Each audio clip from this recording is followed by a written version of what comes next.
Bom dia a todos e a todas. Hoje nós vamos ter um seminário científico de doença pulmonar obstrutiva crônica, DPOC. Temos a honra de contar com a participação do professor Dr. Frederico Arrabal Fernandes.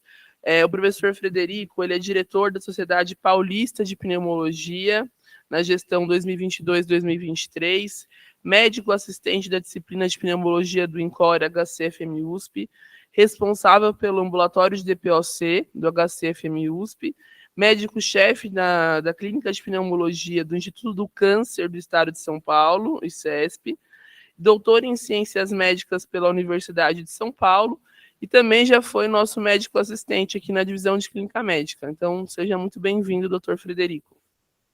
Então, novamente, muito obrigado pelo convite. Meu nome é Fred, eu sou médico assistente do INCOR, onde eu atuo no ambulatório de doença pulmonar obstrutiva crônica. Atualmente a gente tem duas frentes, o presencial e a telemedicina, e estamos expandindo aí o nosso atendimento à distância, atendendo cerca de 45 pacientes por semana.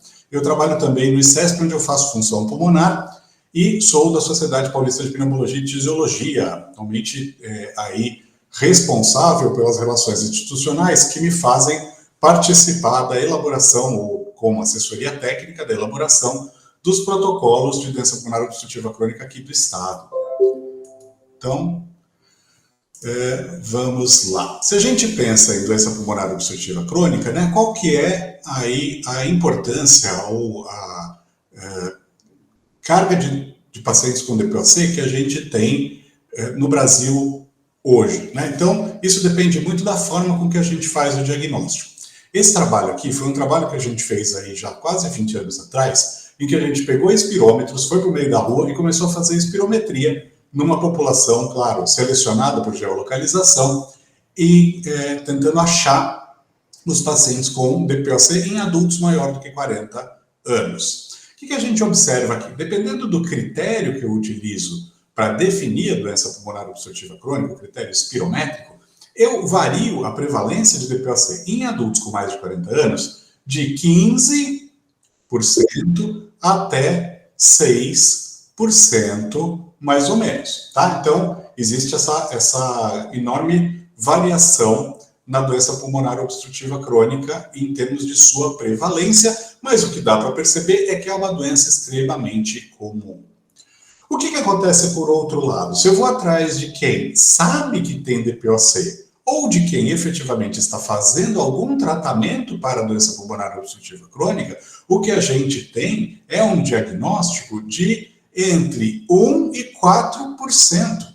Ou seja, existe uma enorme quantidade de pacientes que têm critério espirométrico para a doença pulmonar obstrutiva crônica, no entanto, esses pacientes não são reconhecidos, diagnosticados e sequer tratados. O que se trata, claro, do primeiro problema da doença pulmonar obstrutiva crônica, que é aí o subdiagnóstico.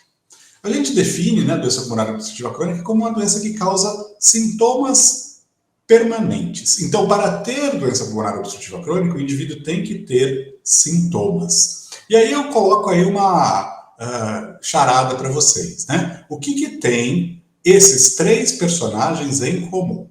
O Papai Noel, o Coelho da Páscoa e o paciente com DPOC assintomático. E a resposta é, eles só existem na nossa imaginação. Então não existe paciente DPOC sem sintoma, até porque ter o sintoma é parte da definição da doença. O que acontece, geralmente, é algo que a gente não consegue identificar o paciente porque eu não sei identificar o sintoma e, por isso, eu não encaminho esse paciente para fazer o diagnóstico, que seria com espirometria. E aí a gente pensa assim, bom, então se é difícil identificar esse paciente, perceber ele sintomático e encaminhar ele para a espirometria, será que se a gente pegar pacientes fumantes pelo mundo, né? Aí pacientes fumantes com mais de 40 anos ou com determinada carga tabágica que tenham fumado mais de 20 anos, um maço por dia ou o que for, e fazer espirometria nessa galera toda, e aí a gente vai detectar mais DPOC. Isso adianta de alguma coisa? A resposta dessa Task Force americana, que foi inclusive atualizada no ano passado, é não. Então não adianta eu chegar no metrô com um espirômetro e começar a fazer espirometria a rodo. Eu, inclusive, já fiz isso. Na sociedade de pneumologia, a gente fazia os eventos em que levava um monte de espirômetro para a estação de metrô e ficava fazendo espirometria de todo mundo. O que acontecia? Um rendimento muito baixo, muito falso positivo, por conta aí da qualidade do exame, e um problema muito sério, que é depois o que fazer com esse paciente, né? Eu não tenho aí uma rede de apoio para absorver esse paciente. Chegou uma ocasião em que eu tive que laudar 800 espirometrias e foi um trabalho extremamente infrutífero, porque eu acho que eu não ajudei efetivamente ninguém. A gente tem que melhorar o nosso alvo. Não adianta sair fazendo espirometria em tudo quanto é fumante. A gente tem que saber perguntar para o paciente, de fato, como são os sintomas respiratórios dele. Isso é o principal. Então, a busca ativa de sintomas faz a gente melhorar o diagnóstico e melhorar o tratamento da doença pulmonar obstrutiva crônica. Então, como eu faço para avaliar sintomas respiratórios? Né? Em geral, eu vou lá e pergunto para o paciente. Vou perguntar para ele assim: você, por acaso, tem falta de ar? E ele vai dizer assim: não, eu nunca tive falta de ar na vida, nunca. Mas peraí, se você for aí da frente do HU até o ICB-3, se você andar 2 quadras grandes, né? Você tem que parar alguma vez para descansar? Ah, eu tenho que parar 2 vezes. Ué, por que você tem que parar 2 vezes se você não tem falta de ar? Não, não é falta de ar, é porque eu tô sedentário, é porque eu tô velho. E ele não percebe que essa limitação de atividade física é de fato um sintoma. Então, na hora que eu estou lá na minha consulta, mando para o cara: e aí, tem falta de ar? Não. Eu anoto não, portanto, não precisa de investigação para DPOC. Esse indivíduo é assintomático. Mas eu tenho que saber perguntar, eu tenho que focar na limitação funcional. Para subir ladeira, para subir escada, cansa muito. Para andar no plano, vai mais devagar que as pessoas da sua idade? Tem aí dificuldade para fazer as atividades de casa, lavar louça, limpar a casa, colocar roupa no armário, você toma banho, se vestir, calçar um sapato, você vai aonde o paciente tem a limitação. Porque na vida ele se adapta à limitação e não refere isso como algo patológico. Ele imagina que é parte do envelhecimento e, portanto, ele não tem sintoma patológico nenhum. Então, o jeito de perguntar. O que mais que a gente sempre escorrega? Ah, o senhor tem tosse? Não, tosse, jamais. Eu nunca tossi na minha vida. E começa a tossir na sua frente. Fala: não, eu perguntei, você falou que não. Você está tossindo na minha frente. Não, isso não é tosse. É pigarro porque eu fumo. Então, nem a tosse ele identifica como um sintoma provável de uma doença que precisa de diagnóstico e de tratamento. E aí que está o pulo do gato. Então, mais barato e mais efetivo que sair fazendo espirometria para todo mundo é treinar nós mesmos, como médicos e equipe de saúde, a identificar o sintoma respiratório que são insidiosos e eu tenho que saber perguntar para obter a resposta correta. A gente sabe que o DPOC é causado por anormalidades na via aérea, que é a bronquite crônica, né? É causado por anormalidades no alvéolo, que é o enfisema, e essas alterações estruturais levam o paciente a ter o quê? Limitação ao fluxo aéreo. E a limitação ao fluxo aéreo no indivíduo que está sintomático, eu vou detectar como? Com o exame de espirometria. Então, o que eu quero na espirometria de um paciente com doença pulmonar obstrutiva crônica é encontrar uma obstrução persistente, ou seja, um indivíduo que tenha, numa espirometria, critérios de obstrução de via aérea, e o critério que eu utilizo para definir obstrução é a relação entre o quanto ele sopra no primeiro segundo para o quanto que ele soprou no exame todo. Então, o cara enche o peito de ar, faz um sopro máximo, eu vejo quanto ele soprou tudo e disso quanto que ele soprou no primeiro segundo. A gente, em geral, no primeiro segundo, sopra mais de 80% do ar para fora. O indivíduo com DPOC, ele vai soprar menos do que 70% do ar no primeiro segundo. Essa relação, volume expiratório forçado no primeiro segundo, VF1, sobre capacidade vital forçada, CVF, fica menor do que 0,7. Aí eu falo assim, bom, então inala esse broncodilatador aqui, dou uma dose grande de broncodilatador, espero 15 minutos, sopra de novo. Ele tem que continuar obstruído, ele tem que continuar com essa relação VF1-CVF abaixo de 70%.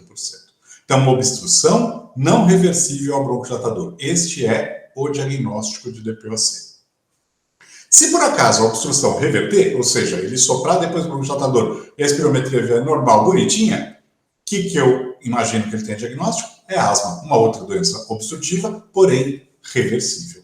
Aqui, pessoal, é uma espirometria característica de um indivíduo com doença pulmonar obstrutiva crônica. A gente tem a relação VF1-CVF no pré-bronquidilatador de 0,43, então, ou seja, bem menor do que o 0,7, e no pós-bronquidilatador de 0,44, persiste menor do que 0,7, então essa é uma relação obstruída. Aqui a gente tem as curvas, essa aqui é a curva fluxo-volume, tudo que está para cima é fluxo expiratório, e o paciente com DPOC tem, tanto na fase pré, que é o azul, quanto na fase pós, que é o vermelho, essa concavidade. É uma curva com essa barriguinha para baixo, que denota um distúrbio obstrutivo. Então, muito bem, para fazer o diagnóstico de DPOC é fácil. Eu sei perguntar o sintoma adequadamente para um indivíduo que teve lá exposição em fator de risco. Esse indivíduo vai referir que ele tem o sintoma e a partir do momento em que ele diz que ele tem o sintoma, eu vou, com a espirometria, fazer o diagnóstico. De novo, esse é o caminho certo. Treinar a gente e a equipe de saúde para reconhecer o sintoma desses indivíduos que têm aí 40, 50, 60 anos e fumaram. Não adianta atirar para todo lado fazendo espirometria, eu estou gastando energia e dinheiro à toa.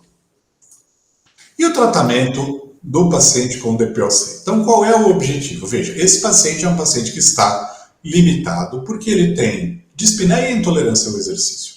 Esse é um paciente que 2 vezes por ano, 3 vezes por ano, tem que ir no pronto-socorro, morrendo de falta de ar, com o que a gente chama de uma exacerbação que pode levar ele a hospitalizar e que é a maior causa de morte nos pacientes que têm DPOC mais grave. E claro, tudo isso, né, a limitação à atividade física, falta de ar, essas exacerbações que levam ele a viver no fio da navalha, diminuem muito a qualidade de vida. O objetivo do tratamento, então, é o quê? Eu melhorar a falta de ar, e isso tem várias estratégias que passam não só por remédio, mas também por mudanças de hábito de vida. Eu quero evitar as exacerbações e eu quero fazer com que esse paciente melhore a sua qualidade de vida. Para isso tem um tratamento universal. Então tem uma coisa que eu vou fazer para todos os pacientes com DPOC, que é ser muito claro em relação à cessação de tabagismo.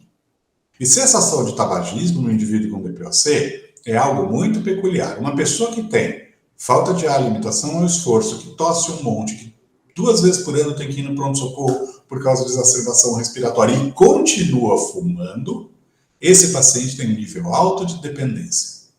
O que é a pior coisa que eu posso fazer? É virar para a cara dele e falar, você não tem vergonha na cara, para de fumar, senão você vai morrer. Pronto, eu fui mais um médico que deu uma peba no sujeito, deu um tapa na orelha dele e que não tive empatia, não adiantou nada e não tratei de fato o problema por trás do tabagismo, que é o quê? A dependência. E dentro dessa dependência a gente tem que saber identificar se esse indivíduo não está usando o cigarro para tratar o que tem por baixo, que é um transtorno de ansiedade ou uma depressão. Então eu tenho que identificar que esse indivíduo fuma e muitos deles não falam que fumam, nem na primeira consulta, nem na última. Tem um trabalhinho que a gente fez lá no ambulatório do HC, bem interessante. A gente pegou esses pacientes com DPOC, passou o termo de consentimento e perguntou para eles, e aí, o senhor fuma? 100 pacientes. Os 100 falaram, não, eu não fumo, não, Deus me livre, não, cigarro, jamais. E aí e eles estavam sabendo que a gente ia fazer isso, pegou o monitor de monóxido de carbono exalado, que na hora que o cara sopra, dá para perceber pelo valor se ele fumou nas últimas horas. E desses que falaram que não fumam, 26% veio com a dosagem de monóxido de carbono alterada. Então, 1/4 dos pacientes com DPOC lá do HC, grave, ruim, que fala que não fuma, na verdade está fumando. E não conta porque tem medo da gente dar alta, tem medo da gente dar bronca, tem medo da gente não dar o remédio, e aí a gente fica sem a possibilidade de oferecer um tratamento adequado. E tratamento adequado para parar de fumar é tratar agressivamente a ansiedade e depressão. Depois a gente pode até falar de como que é essa depressão dos pacientes com DPOC. É eu oferecer um tratamento com reposição de nicotina, que é o que a gente tem hoje pelo Ministério, e um acompanhamento com tratamento cognitivo-comportamental. Então, eu vou oferecer esse tratamento para o indivíduo parar de fumar, tentando não julgar e tentando ter empatia e não antagonismo. Outra coisa que tem que fazer é atividade física e reabilitação. A gente vai falar um pouco mais sobre isso com detalhe. E vacinar. Tem que vacinar para pneumococo, tanto o 13 valente quanto o 23 valente. 13 valente é uma vez na vida, 23 valente são doses de reforço até os 65 anos, a cada 5 anos. E aí a gente tem as medicações. O que a gente tem para tratamento da DPOC? Eu tenho vários broncodilatadores, todos eles na forma inalada, e tenho corticoide inalado. Então hoje, no protocolo de DPOC do Estado, a gente tem beta-2 agonista de longa ação, isolado, inalatório, anticolinérgico de longa ação, isolado, inalatório. A gente tem associação de LABA, que é o beta-2 agonista de longa ação, com corticoide inalado, e associação de 2 broncodilatadores, que é o LABA mais LAMA. E, claro, a gente tem também, isso não tem ainda no SUS, mas já está disponível para paciente que conseguir adquirir, a associação tripla, que é o beta-2 agonista, o anticolinérgico de longa e o corticoide inalado no mesmo dispositivo, que simplifica bastante o tratamento do paciente mais grave que precisa utilizar essa associação. Isso, junto, a gente tem todas essas medicações, tanto em spray, em que a gente tem o inalador pressurizado, que é o MDI, a gente tem o Respimat, que é um dispositivo também de névoa, e os dispositivos de pó seco, em que eu tenho o disco, o dispositivo de cápsula, turbo-Haler e esse Ellipta, que é como se fosse uma evolução do disco.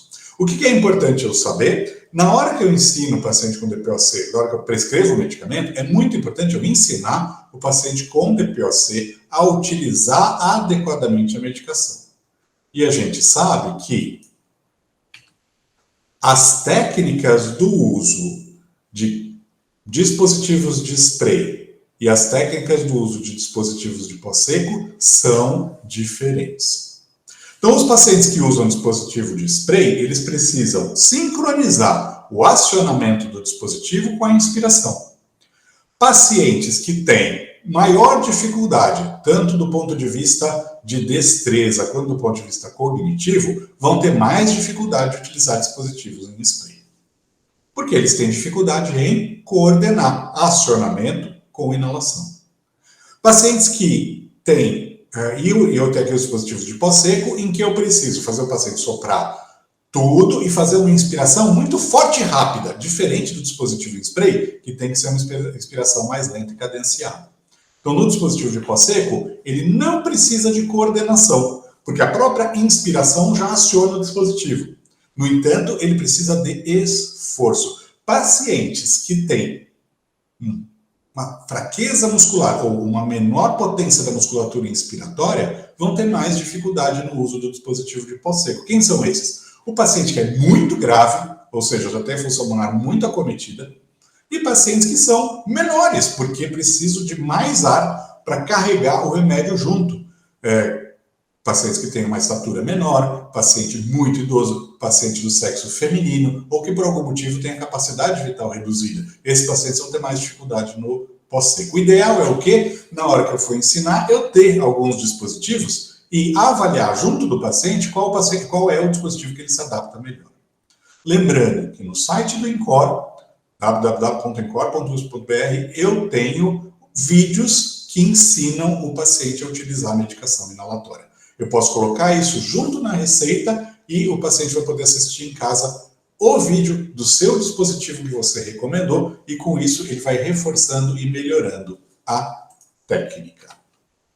Bom, essa aqui, pessoal, foi uma recomendação que a gente organizou em 2017 em relação a como que eu devo tratar o paciente com DPOC.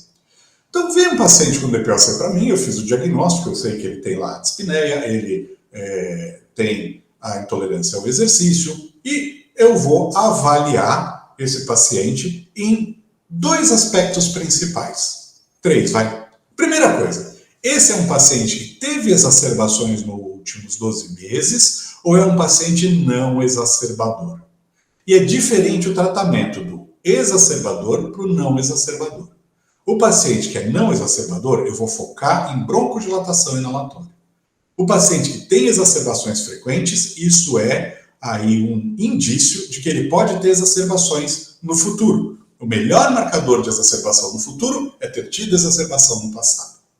E aí eu vou tratar esse paciente com medicações a mais, com o objetivo de prevenir exacerbação. Então essa é a primeira pergunta que eu tenho que saber ao começar o tratamento de um paciente com DPOC. Este paciente exacerba ou não? E aí eu vou graduar o quanto que esse paciente tem de sintoma. Esse paciente pode ser graduado pela escala do MMRC, que vai de 0 a 4, é bem parecida com a escala de insuficiência cardíaca do New York Heart Association. 0 e 1 é assim, o 0 é todo mundo, né? Tem falta de ar só quando faz exercício muito intenso. O 1 é falta de ar para andar muito rápido, subir escada ou ladeira. Se o paciente é 0 e 1, eu considero ele pouco sintomático. Se o paciente tem um MMRC mais alto, 2, 3 ou 4, é aquele paciente que anda mais devagar que as pessoas da idade dele, tem que parar quando anda 2 quadras, ou sente falta de ar até para sair de casa, para se vestir, para tomar banho. Esse paciente eu considero muito sintomático. E eu utilizo essa escala para graduar o sintoma e ver aqui o quanto que eu vou utilizar de medicação. A terceira coisa que eu utilizo é o VF1. Quanto mais grave ou mais intenso aí a limitação ao fluxo aéreo do paciente, e eu vou ver aqui em VF1 porcentagem do predito no pós-broncodilatador, mais remédio eu posso utilizar mesmo no tratamento inicial. O tratamento do DPOC, né, de acordo aí com a escala do Gold, é avaliar exatamente isso, os sintomas de exacerbação, ensinar esse indivíduo a utilizar o dispositivo, oferecer a ele o tratamento não farmacológico, especialmente a atividade física e reabilitação, e aí eu vou avaliando ou modulando a quantidade de remédio de acordo com como ele evolui. Como que a gente faz isso? No paciente que tem dispneia e intolerância ao esforço e não exacerba, eu começo com um broncodilatador e posso associar broncodilatadores no meio do caminho. Ah, mas ele não melhorou. Eu procuro modificar o dispositivo para um dispositivo que talvez ele se adapte melhor e eu tenho que ver as comorbidades. Então, o que mais que eu posso fazer em relação ao indivíduo com dispneia? Eu tenho que avaliar se esse indivíduo não está absolutamente sedentário. É aquele indivíduo que, na hora que vai subir um lance de escada, pensa, nossa, eu vou cansar, deixa eu esperar o elevador. Ele vai tolhendo atividades do dia a dia dele para aí conseguir se adaptar melhor ou não desencadear o sintoma.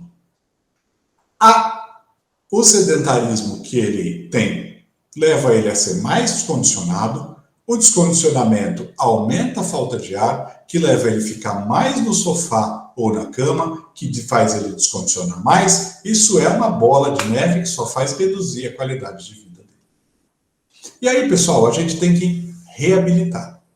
E uma das coisas que é talvez o maior erro em relação a entendimento do que é fisioterapia para DPOC e o que é reabilitação é botar esses caras soprando bolinha ou fazendo treinamento de musculatura respiratória.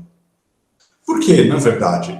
Esse paciente, veja, esse aqui é um paciente com enfisema, clássico, tá caquético. Então vocês veem que ele está realmente consumido. Só que se a gente olhar a musculatura acessória da ventilação dele, esternocleido, o trapézio, mesmo o deltoide, esses músculos estão hipertrofiados. Então ele já faz um treinamento dessa musculatura acessória todos os dias. Eu não tenho que treinar mais musculatura acessória. O que eu tenho que fazer do ponto de vista de fisioterapia e reabilitação nesses pacientes com DPOC? Eu tenho que cuidar da musculatura das pernas. Percebam aqui, isso aqui é um indivíduo saudável isso daqui é um indivíduo com DPOC, uma biópsia do quadríceps. E o indivíduo saudável está lá, com as fibras musculares bonitinhas, ok, funcionando e levando ele para todos os lados. O paciente com DPOC, ele tem essas figuras aqui em cobre, que são figuras de apoptose das fibras musculares. Então, ele é um paciente que tem aí um substrato muscular menor. E por que isso é ruim? Percebam aqui esse casal. Eles foram, aí a mulher resolveu tirar o marido do sofá, levou ele para passear no parque, só que ele é um indivíduo com DPOC. Então, o que a gente percebe observando nessa dinâmica familiar é assim, primeiro, ele está muito bravo, ele está com uma cara, está bem puto. Por quê? Porque ele está cansado. Ele até pegou um galho no meio do caminho para ajudar ele a andar. A mulher está meio impaciente, está falando para ele andar mais rápido. Vem, bem. E ele é descondicionado. A perna dele é muito descondicionada. E o que acontece com uma perna descondicionada quando a gente resolve fazer exercício? Todo mundo que começou essa semana na academia sabe. Dói. Dói por quê? Por causa do acúmulo do ácido lático. E o ácido, pessoal, é o H+. H+ cai na circulação, junta com bicarbonato e vira o quê? CO2. Para eliminar esse CO2, esse paciente precisa aumentar a ventilação. E ele, por ter DPOC, essa aqui é a função pulmonar dele, não consegue aumentar a ventilação adequadamente e para, cansa, não vai mais para frente. O que eu preciso fazer com este indivíduo? Para melhorar a qualidade de vida dele, eu tenho que colocar ele para treinar a perna. Isso vai fazer com que o exercício sobrecarregue menos o músculo, o exercício, portanto, sobrecarregue menos o pulmão, com menor produção de CO2 e menor produção de ácido lático. A gente sabe, esse aqui é um estudo bem interessante, que combinou o tratamento com broncodilatadores com o treinamento físico. E a gente vê, para simplificar aqui nessa barrinha verde, que quando eu associo dupla broncodilatação com exercício físico, eu tenho um ganho muito maior, estatisticamente, significativamente maior, de capacidade física.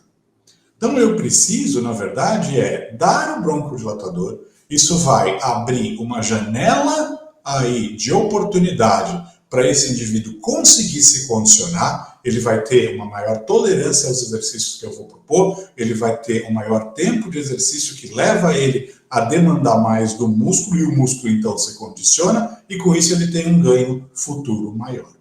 Se eu dou só o remédio e não tiro esse cara do sofá e não ofereço para ele alguma possibilidade de atividade física, este paciente perdeu uma oportunidade. Daqui a um ano ele vai estar igual, como se ele não estivesse mais usando o remédio, e eu perdi a chance de fazer um impacto mais duradouro na vida dele. Em relação às exacerbações, exacerbação de DPOC a gente define como uma piora maior do que a variação do dia a dia. Essa exacerbação ela pode ser leve, moderada, pode até ser uma insuficiência respiratória. O quanto eu exacerbei no ano passado é um índice do quanto eu vou viver. Aqui a gente tem curvas de mortalidade. Esse trabalho também é clássico e mudou muito a nossa abordagem das exacerbações do DPOC de algo mais que a gente trata para algo mais que a gente previne. O indivíduo A é aquele que não teve exacerbações nos últimos 12 meses. Eu segui ele por 5 anos, ele morreu, e a turma morreu aí uns 20%. Agora, o indivíduo que teve 3 ou mais exacerbações no último ano, na hora que eu sigo por 5 anos, só 30% sobreviveram. Então, ter exacerbação no passado é uma marca de exacerbação futura e também de mortalidade. Como que a gente faz, então, para o tratamento farmacológico da DPOC? Eu tenho que avaliar, aí sim, mais um parâmetro. É um indivíduo que eu vou dar dupla broncodilatação, que é um indivíduo bastante exacerbador. Mas, nos indivíduos que têm um eosinófilo maior do que 300, eu devo utilizar também o corticoide inalado. E eosinófilo o quê? Eosinófilo periférico. Então, é muito importante eu avaliar o quanto que o meu paciente com DPOC tem eosinófilo aumentado. Se ele é exacerbador e tem eosinófilo maior que 300, com certeza o corticoide inalado vai beneficiá-lo. Se ele já está tratando com dupla broncodilatação e persiste exacerbando e ele tem um eosinófilo acima de 100, eu devo tentar o uso do corticoide inalado em cima dos broncodilatadores. Agora, e nos indivíduos que têm eosinófilo baixo? Corticoide inalado, pessoal, só vai trazer efeito colateral sem levar o efeito benéfico, porque o eosinófilo é um ótimo marcador de resposta ao corticoide. Nesses indivíduos, então, que estão com dupla bronquiodilatação, têm eosinófilo baixo e persistem exacerbando, eu posso tentar a azitromicina ou, eventualmente, inibidores de fosfodiesterase 4, que aí é um pouco mais difícil, que a gente não tem no SUS, são medicações que também devem ser usadas com cautela pelo perfil de efeito colateral. Mas a gente tem a azitromicina, 500 mg 3 vezes por semana, como uma opção nessa população que não respondeu ao tratamento inicial com broncodilatadores. Em relação a comorbidades, pessoal, o que a gente pode falar? Então, o DPOC, uma doença associada a tabagismo, que incide em indivíduos com uma média de idade aí de 65 anos, é natural que esse paciente vai ter comorbidades. E algumas delas estão bastante associadas à doença pulmonar obstrutiva crônica. A gente pode falar aqui de várias, a gente tem doenças cardiovasculares, depressão, que eu acho que é fundamental a gente avaliar no paciente com DPOC, mas aqui eu vou destacar a osteoporose e a anemia como comorbidades importantes da gente avaliar. Esse aqui, pessoal, é um hemograma de um paciente com DPOC, em que eu pedi, claro, para avaliar se ele é um paciente que tem o eosinófilo mais alto, o eosinófilo está acima de 300, esse paciente exacerba, vamos dar corticoide inalado. Mas apareceu uma outra coisa aqui nesse hemograma que a gente tem que destacar, que é o quê? Esse RDW. Vocês estão percebendo que esse indivíduo tem um HB normal e um HT normal, tudo bonitinho? Só que por algum motivo ele tem anisocitose. E essa anisocitose, esse RDW aumentado, e quando a gente pensa, está escrito aqui, né, anisocitose, RDW 15 ou mais, significa o quê? Que as hemácias dele estão ruins. Ele tem uma hemácia grande, uma pequena, uma normal. As hemácias estão variando de tamanho, porque a eritropoiese está ruim. E por que a eritropoiese desse indivíduo está ruim? Porque esse paciente tem uma inflamação sistêmica crônica por ter DPOC. E aí ele tem a IL-6 estimulando a produção de hepcidina. E a hepcidina vai ter um monte de efeitos, né? Principalmente aí em relação à reabsorção de ferro no baço, na medula, e também à absorção intestinal do ferro. Quando eu tenho hepcidina circulando, eu tenho ferropenia, mesmo sem ter perda. E é muitas vezes isso que acontece no nosso paciente com DPOC. Mas uma pessoa normal tem a ferropenia, vai o quê? Vai ter anemia. E aí eu vou fazer o hemograma, vai ver o HB baixo, opa, tá anêmico, deixa eu ir atrás. No paciente com DPOC, esta anemia fica escondida. Por quê? Porque é um paciente que muitas vezes tem hipóxia, mesmo que não tenha hipóxia de repouso, ele tem à noite, ele tem no exercício, e isso faz com que ele tenha um estímulo para liberar a eritropoetina, que empurra a eritropoiese para frente. E aí é o paciente que fica com a hepcidina brigando, dando uma ferropenia e querendo que ele fique anêmico, e a eritropoetina brigando para o outro lado, levando esse indivíduo a produzir muita hemácia. Essa hemácia sai ruim, é uma eritropoiese ruim, uma anisocitose, mas o HB está lá normal. Então é uma anemia que eu tenho dificuldade de diagnosticar. Só que essa anisocitose leva um transporte de oxigênio ruim, mesmo com o HB normal. E eu tenho que ir atrás de efetivamente tratar isso. Então eu tenho um HB maior do que 13, mas é um indivíduo que está transportando oxigênio de um jeito ruim. E se ele está transportando oxigênio de um jeito ruim, gente, piora muito mais a expressão sintomática da doença pulmonar obstrutiva crônica dele. Olha aqui quanto que os pacientes com DPOC, que têm o RDW aumentado, metade, um monte, em comparação com indivíduos normais que têm esse RDW mais baixo. E o RDW, pessoal, é um marcador prognóstico no paciente com DPOC. Se eu tenho RDW aumentado, nesse segmento aí de 10 anos, eu morri muito mais do que os pacientes com DPOC com RDW normal. O que a gente tem que fazer então? Identifiquei que o indivíduo tem um RDW aumentado, eu tenho que ir atrás de deficiência de substrato. Ver como está o ferro, ver como é que está a B12, ver como está o folato e repor. E na reposição eu salvo esse paciente. Então, vamos continuar agora para a osteoporose. Claro, é muito associada nos indivíduos com DPOC. Veja, osteoporose acontece em quem? Em quem tem inflamação sistêmica, em quem é mais sedentário, gente mais magrinha, IMC mais baixo, fumantes ou que usam corticoide. Que outra doença vocês conhecem que tem essas características todas? DPOC. E aqui a gente tem um estudo caso-controle que viu que o tanto que o sujeito usa de corticoide inalado vai aumentando de forma dose-dependente o risco de fratura de quadril, que é o desfecho principal da osteoporose. Se a gente pegar os pacientes com DPOC, lá desde o começo, né, que a gente tem as classificações GOLD, que são de gravidade, pela espirometria. VF1 acima de 80%, entre 80 e 50, menor que 50, menor que 30. Olha como vai aumentando, conforme a função pulmonar vai piorando, a perda de densidade mineral. Então é um problema muito sério. E nesses pacientes com DPOC, será que a osteoporose mata? Ou será que vai ser só aí algo que ele vai ter uma fraturinha e a gente vai corrigir? Mata, sim. Então, um indivíduo com osteoporose, DPOC, que tem uma fratura de corpo vertebral como essa aqui, o que acontece com ele? Ele fica mais acamado. Mais acamado, ele expande o pulmão de uma forma inadequada, ele fica mais vulnerável à infecção respiratória, pega uma pneumonia e morre. Pessoal, de novo, mortalidade, olha aqui.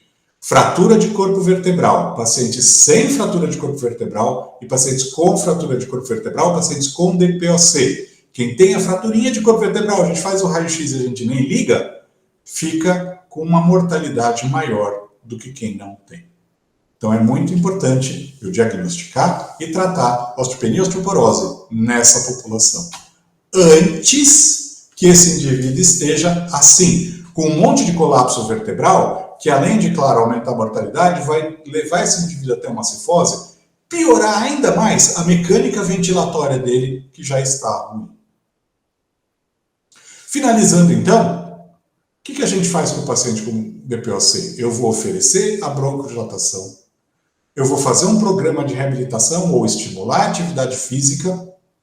Isso não precisa ser um programa estruturado. Qualquer coisa que esse indivíduo se mexa mais, ele vai ter um ganho de qualidade de vida por melhora dessa capacidade física.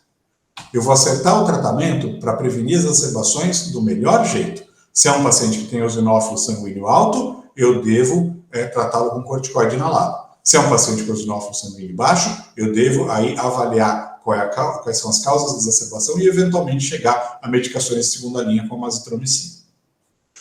E aí tratar as comorbidades, reduzindo o impacto dessas comorbidades e melhorando aí o prognóstico final desse paciente.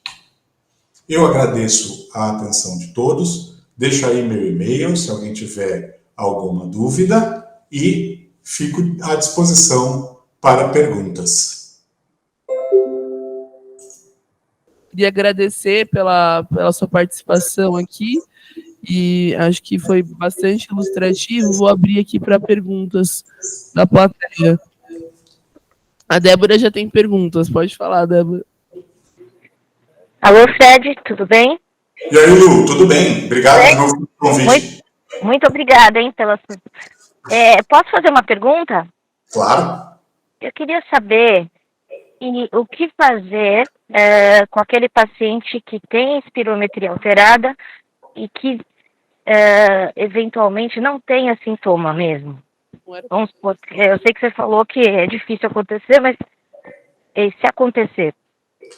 Tá bom, então perfeito. Então, é muito incomum isso, né? Na maior parte das vezes é a gente que não detecta o sintoma porque o paciente restringe muito as atividades do dia a dia dele, né? Então, veja, o que habitualmente eu faço desse paciente é tentar quantificar de uma forma mais objetiva essa limitação aos esforços, né? Então, claro, para mim é fácil. Eu trabalho num laboratório de avaliação funcional. Eu tenho lá uma bicicleta com ergospirómetro e um físio treinado para fazer ergospirometria nesse paciente mais grave. Então, a gente consegue muito fácil acesso a esse exame, né? Mas um teste de esforço, seja teste de esforço cardiopulmonar ou um teste de esforço que quantifique a quantidade de metros que ele anda, por exemplo, um teste de caminhada de 6 minutos, né? Consegue me dar uma informação mais objetiva se ele tem ou não limitação funcional. Ok, bom.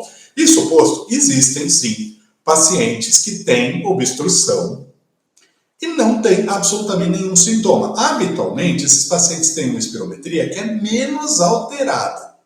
Esse paciente tem uma espirometria assim, com um F1 acima de 70%. E é um paciente mais idoso. O que acontece no idoso? Conforme a gente vai envelhecendo, vai perdendo elasticidade pulmonar e a relação VF1-CVF vai naturalmente caindo.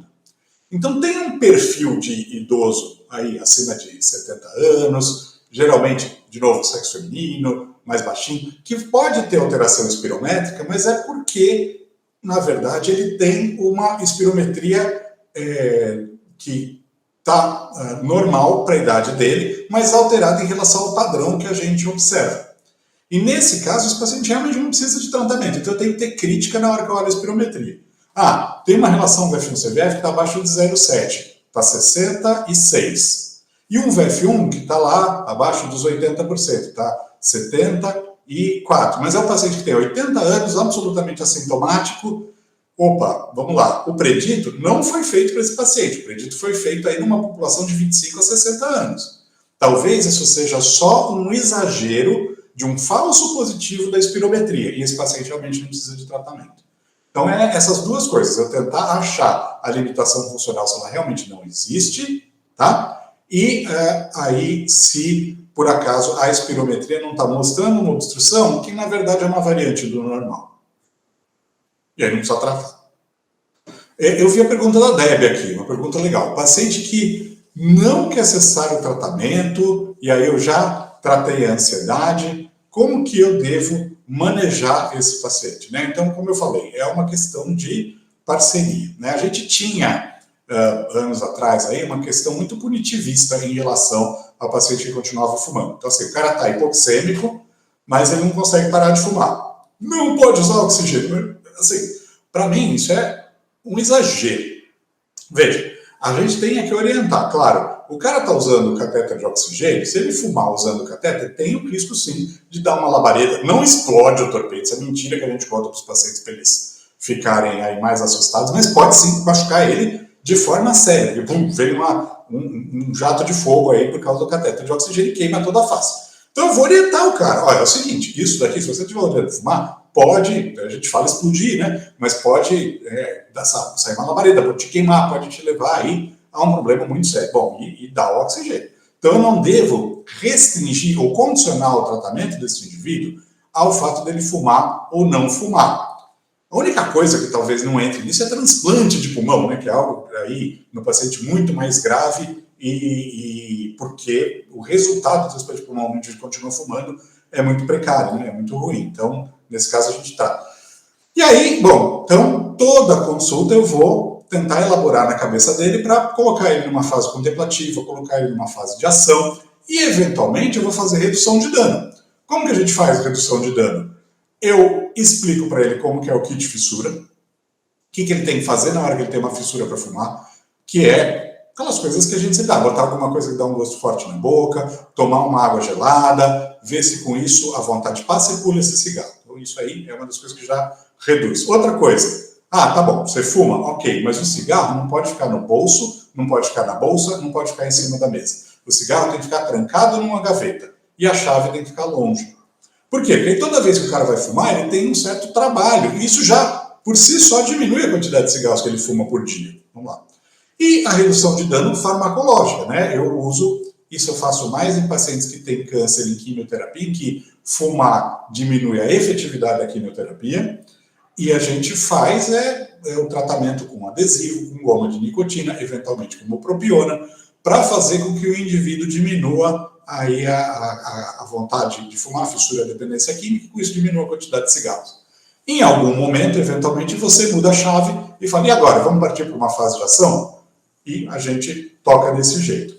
Claro, né, no SUS a gente acaba fazendo um pouco de tudo. Eu, particularmente, no consultório particular, não trato o tabagismo dos meus pacientes que eu sigo por outras doenças. Eu encaminho para um colega pneumo tratar o tabagismo e eu fico tratando a doença.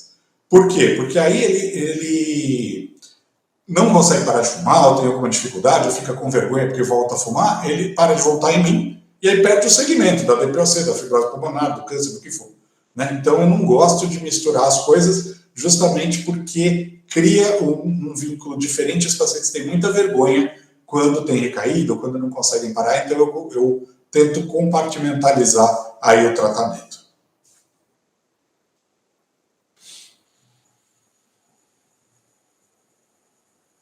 Aí a pergunta é, o tratamento padrão do DPOC é igual se mantiver o tabagismo? A única diferença é em relação à medicação de segunda linha para prevenção de exacerbação. Beta-2 agonista, anticolinérgico de longa, mesmo o corticoide inalado, ele é igual, tá? Então, o tratamento inalatório é igual. Oxigênio, se precisa, eu devo oferecer. Tabagismo não é aí um critério para eu negar o oxigênio, hoje em dia não se entende mais assim. E a azitromicina, ela não tem uma evidência de funcionar em relação à prevenção de exacerbação nos pacientes que persistem fumando. Então, a gente usa no ex-tabagista. Opa, tudo bom? Prazer, Eduardo. Sou residente de clínica. A minha dúvida parte um pouco de um estudo que teve do New England ano passado, que eles compararam sintomas respiratórios de pacientes que eram tabagistas e tinham sintomas respiratórios, mas que na espirometria tinham achado de normalidade. E viram que não tinha alteração de sintomas em você fazer o tratamento broncodilatador. Minha pergunta é muito mais assim, a gente recebe muitas vezes em internação pacientes que são idosos, têm uso de tabaco, chegam com sintomas respiratórios, às vezes com a broncopneumonia associada, ou tem outros sintomas, e usualmente você acaba fazendo uma tomografia, fica com um DPOC presumido, mas por esse estudo talvez você não devesse dar alta com nenhum broncodilatador. A minha dúvida é nesses casos em que você tem um paciente que você não tem como fazer um diagnóstico na internação de um DPOC, você não tem um diagnóstico ambulatorial, mas ele tem fatores de risco, como é que você lida com a deshospitalização dele? Muito bem, excelente pergunta. Isso é algo que a gente, na interpretação da evidência atual, existe muita controvérsia. Então, de fato, tem esse trabalho, que esse trabalho mostrou o quê? Vamos lá. Eu tenho um paciente que tem intolerância ao exercício, tem dispneia, tem tosse, e o principal sintoma era tosse, e ele tem uma função pulmonar sem obstrução. Eu vou dar broncodilatador ou placebo para esse paciente e vou ver se o broncodilatador teve efeito. Em quem não tem obstrução de via aérea, não houve benefício de acrescentar um broncodilatador em relação a sintomas respiratórios. E foi um trabalho bastante negativo, não dá nem para olhar o dado e falar assim, não, mas tem aqui uma sinalização que isso pode ter sido um erro tipo beta, só faltou N, tem um sinal de potencial benefício, vamos continuar o estudo. Não, o estudo foi bem negativo, realmente parece que para quem não tem obstrução, não adianta broncodilatar. O que, de fato, quando a gente fala assim alto, faz um certo sentido. Aí, bom, então eu tenho que pensar o que a gente vai fazer com esse indivíduo sintomático com função normal. Esse é um dos questionamentos que a gente tem. Isso ainda não está absolutamente respondido, porque é uma população muito pouco estudada, tem pouco trabalho que mostra isso, né? Mas a bronquite crônica não obstrutiva, né? Como que a gente vai abordar e como que a gente vai tratar? E claro, vacinação, parar de fumar, atividade física, isso serve para todo mundo. Tem trabalho avaliando a questão de se o mucolítico em dose alta tem algum benefício nessa população. Ainda é cedo para a gente bater o martelo, né? O pessoal tem preconceito contra a acetilcisteína, né? Fala que é um remédio em busca da sua doença, então até dá um pouco de vergonha de falar nisso, mas estão saindo os estudos, vamos avaliar aí para o futuro. A situação que você colocou, Eduardo, aí, que é, eu internei um paciente e ele tem bico de DPOC, rabo de DPOC, pata de DPOC, só que eu não tenho espirometria, então eu não posso chamar ele de DPOC, certo? Então, não é que é um paciente que tem sintoma e tem função pulmonar, é um paciente que exacerbou por algum motivo, né? E ele tem muitas características que lembram doença pulmonar obstrutiva crônica, mas ainda não teve acesso à espirometria. Será que eu devo dar alta para ele com tratamento para doença pulmonar obstrutiva crônica ou eu devo dar alta para ele com um pedidinho de espirometria e depois a gente vê? Bom, aí saíram também recentemente alguns estudos de início precoce e tardio de tratamento para doença pulmonar obstrutiva crônica após exacerbação. E mostra que se eu inicio o tratamento com broncodilatador inalatório antes de 90 dias, o indivíduo tem uma menor taxa de rehospitalização e uma menor taxa de mortalidade. Então, o que a gente tem recomendado agora é o seguinte: bom, esse indivíduo internou, tem enfisema na tomografia, tem sintomatologia compatível com DPOC, fumou na vida, eu vou iniciar o tratamento inalatório, encaminhar esse indivíduo para a espirometria e reavaliar a retirada do tratamento posteriormente. Porque é um tratamento que tem um perfil de efeito colateral bastante favorável, então, em geral, eu faço pouco mal ao paciente quando eu introduzo, e tem um benefício da sua introdução precoce no ponto de vista de prevenir novos episódios de exacerbação e também prevenir e diminuir mortalidade. Balança a cabeça aí se vocês entenderam. Joia! Mais alguma dúvida, pessoal? Então vamos encerrar. Fred, agradeço mais uma vez sua participação, e a Luciana aí vai te fazer próximos convites aí. Quem sabe para o ano que vem, porque a Luciana tem a capacidade de conseguir encher toda a agenda. Ela é perfeita para isso. Ela me convidou, tipo, em 2021. Um convite bem precoce. E o infeliz aqui ainda erra o dia, né? Meu Deus do céu. Da próxima vez eu acerto, galera. Desculpa novamente. Obrigado aí pela atenção de todos. Foi um prazer aí falar com todos vocês.